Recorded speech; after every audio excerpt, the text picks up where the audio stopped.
How to delete website from Google Analytics, or simply how to delete Google Analytics GA4 property and account. How do I delete all properties in Google Analytics? These are all the same problems. Hi and hello there, welcome to my channel. Today here in this video I will show you how to delete a property from Google Analytics 4. We use the UA property or Universal Analytics property. It is the previous generation of Google Analytics and it is being replaced by Google Analytics 4. Now, Universal Analytics properties have stopped processing data from July 1, 2023. If you are still using a UA property, you should migrate to Google Analytics 4 as soon as possible. Therefore, Universal properties needs to be deleted manually as they create confusion. Remember, you must be the admin to delete any property. So I will proceed to show you the procedure now. First, you need to log in into your account. I am already logged in, so it will take me directly in the Google Analytics official web page. If not logged in, then you will have to log in this manner.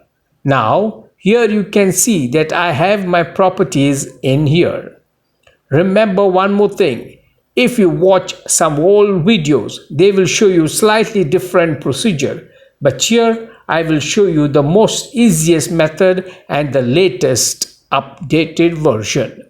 Susegad store is a property that I will delete and show you. Click on the property.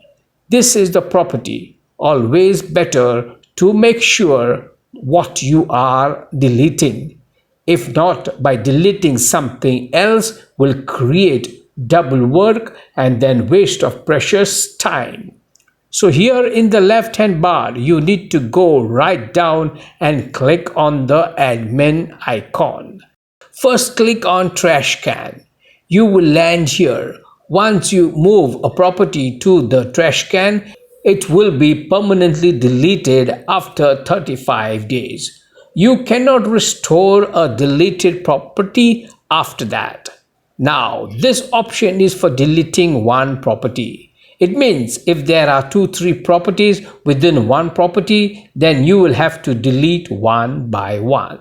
So, because of that, you can go to account settings, click on the property, and then it will delete all the properties connected to one property. Let's do that now. Then next, go to account settings and then move to trash can. Now you have deleted the account. Finally, click on trash account. This means any related account to this property is deleted. Now I will go back and show you the result. Here you can see the property that has been striked and the other related property is also striked. If you have not used the second option for deleting, then only one property would have been deleted. So thank you for watching this video. You take care. Bye-bye.